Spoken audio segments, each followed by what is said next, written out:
back with Gwinnett Lawns in beautiful, oh, look at that sky. Atlanta, Georgia. Today is January 1st, 2025. So I'm here in the garage.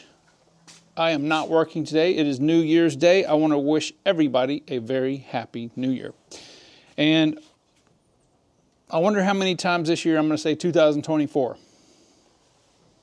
It happens. Okay, so I have tried to do this video that I'm getting ready to do and show you guys at least 3 times. I had the most horrible, I had a lot of issues with this X-Blade thing, and I want to, I've got everything worked out, and I want to let this be the definitive video, at least from me. So, here's what I've got. So I'm going to show you guys, and I need to make a caveat statement. Do not do what I did. For the last 2 weeks, I've been running, we'll call it X-Blade setup. I just had the 2 blades sandwiched together with the factory bolt, just like that. Please don't do that. The reason I did that was because I wanted to see a couple things. Number one, I wanted to see how much stress it was going to put on the engine when I was mowing, and 2, I wanted to see if it was going to work. I can tell you without a doubt, 100%, that this Kawasaki FS600, this is only 18.5 horsepower, has plenty of power to run the X-Blade setup. Now, again, I've only used it during leaf season so far. I have not cut grass with it, so I don't know what it's going to do in thick grass. But right now, what I'm worried about and what I'm most concerned about is how does it do for leaves? It does phenomenal. It does far better than I ever thought it was gonna do.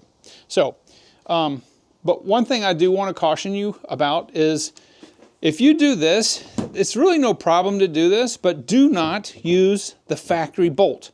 The reason is, here's a regular setup. This is just a regular single blade, and I'm going to take my caliper and this bolt sticks up into the spindle 17 millimeters. The engineers have decided that that's how much needs to stick up into this spindle to be threaded in to have the proper clamping force. All right, that's fine. So here's what I did, right? So how much is sticking up? Well, a lot less. So it is 15 millimeters is how much it sticks up, or I'm sorry, 14 millimeters is how much it sticks up into the spindle. Now, I don't know. I'm sure there is a margin of safety with how many threads can actually be in the spindle to provide the proper clamping force. I don't know what that is. Hustler work that out, I'm sure, but I don't think that's enough, right? So this is what can happen. If I was to hit something and these blades move, it could potentially cause this bolt to loosen up and maybe work its way out over time, and then, oh, that would be a disaster. I don't want you to take that chance, so don't do what I'm telling you to do here. Don't do this. Do what I did over here, right? So I searched long and hard. These bolts, this is the factory bolt. This is a 5/8-11 bolt, all right? That is the thread, all right? And this bolt is, I believe this bolt, this is, let me get back to inches here. I think this is like a 1 1¼ Sorry, this thing's blinking at me.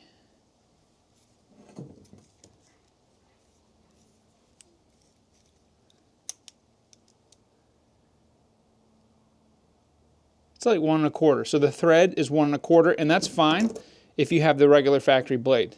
It's not fine if you double up the blades. Now, see this right here? If you were to take the X-Blade bracket, okay, you got the factory blade, the factory bolt, you take the factory washer, which you absolutely need, and you put that on. Then you put the X blade adapter.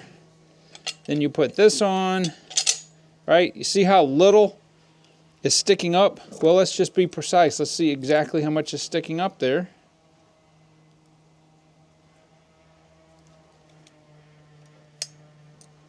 Only 9 millimeters.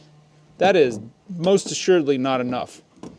All right, so what you have to do is, I'm going to put a link down in Amazon because I'm going to suspect that most mowers probably have a bolt that's at least probably the same thread and probably near the same size as far as length. So this bolt right here is, let's see, let's get back to inches.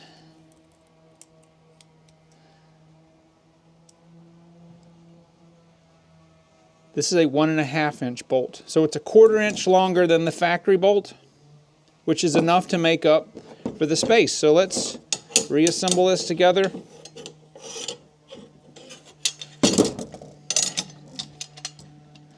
Sorry, it's really cold out here. My hands are freezing.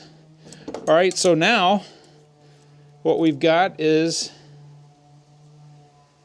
let's go back to millimeters, just because it's easier than saying something in 64ths. All right, so that's almost 18 millimeters sticking up. So we're pretty much back to what the factory setup is, which is like 18 millimeters, or maybe a little more than 18. So you need to have a longer bolt. That's the point. And I'm trying to do this so I can show you why. All right, so I have these bolts, and I've just test fitted, and it's fine. So what I'm going to do is I'm going to show you guys the setup on the mower, and then I'm gonna put this on also and show you how much lower it's going to make your cut height, because I think that's very important, and I'll explain why in a minute. Okay, so here is, I just put the just a single blade on because I want to show you guys. This is the factory setup. From the edge, from the bottom edge of the blade to the edge of the deck right here, you're looking at about 5/8 of an inch. So a little more than 1/2 of an inch. And then if we come over here to the X blade setup, we are at about a little less than 1/4 of an inch. So the bottom line is that the blades are cutting a 1/4 inch, about a 1/4 inch lower than what you're normally used to cutting at. So if you normally cut at 4 inches, then you need to cut at 4 1/4 to get the 4-inch cut. If you cut at 2 inches, you need to cut at 2 1/4, just add a 1/4 inch. So I normally, most of the yards that we do, I cut at 2 1/2 inches for the Bermuda. So I am going to, and I already have set this up here to where it's at 2 1/4 inch, 2.75 instead of 2 1/2, because now it will give me that, that 2 1/2 inch cut, because the blade is lower. So keep that in mind when you do this.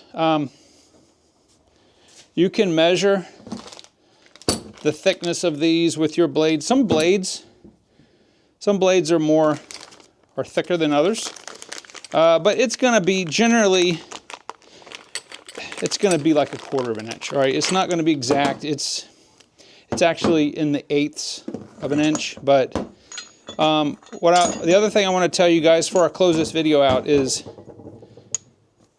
do not get rid of your main washer. You see how this washer is like a bowl, right? This acts as a gigantic lock washer. Okay, this puts an enormous amount of crimping force. When I run this all the way in, this flattens out, so it's pushing against the end of the bolt here to keep it from coming loose. It acts like a lock washer and a spacer.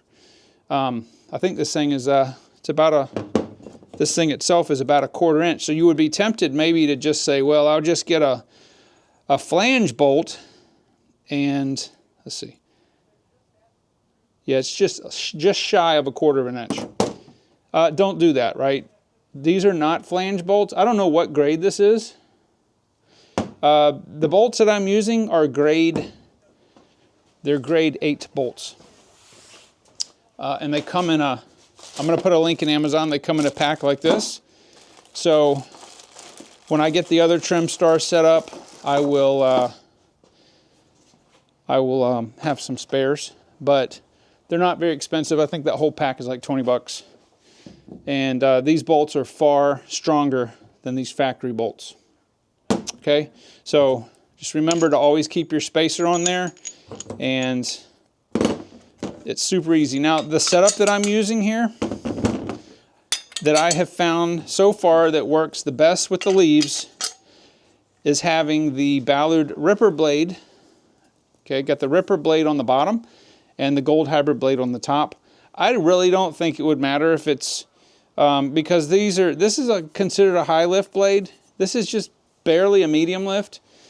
What I could do, because it has rained a lot here, what I could do is I could take the regular high lift blade that I used before, which had too much suction because I was getting a lot of leaf blowout. One of these. Right, I could put that on because the leaves are slightly damp now, and it would help with the suction. So, but I found out that having these two blades on here has saved me so much time. What would take 4 or 5 passes, I can do in 2 now. It's amazing. So anyway, that being said, I think the whole moral of the story is to make sure you know how much space of the bolt needs to be up in the spindle. And if you're going to do this, use these brackets. All right, they're not that expensive. They come in 2.5 and 3 inch wide for different blades. But don't do what I did, right? And certainly do not take the factory bolt and I was just doing that to see if it worked. I should have waited to get the right bolt. But anyway, phenomenal setup. I'm gonna say this before I close the video. I was very worried, and the reason I haven't tried the X blades was I didn't think there was going to be enough power. There is a little more drag when you start it. So I start it near about 3/4 to full throttle. And you can tell that engine it doesn't start up as fast. There's more mass than it would, I'm talking about when the blades engage, than it would with a single blade. And is it going to produce more clutch wear, more belt wear? I don't know. But I'm going to tell you that the time that I'm saving, this is more than worth it. And if you have a need or you've desired to do this, I would say don't wait. I wish I had done this years ago, because what I can do now is I can suck pine straw up out of the grass now.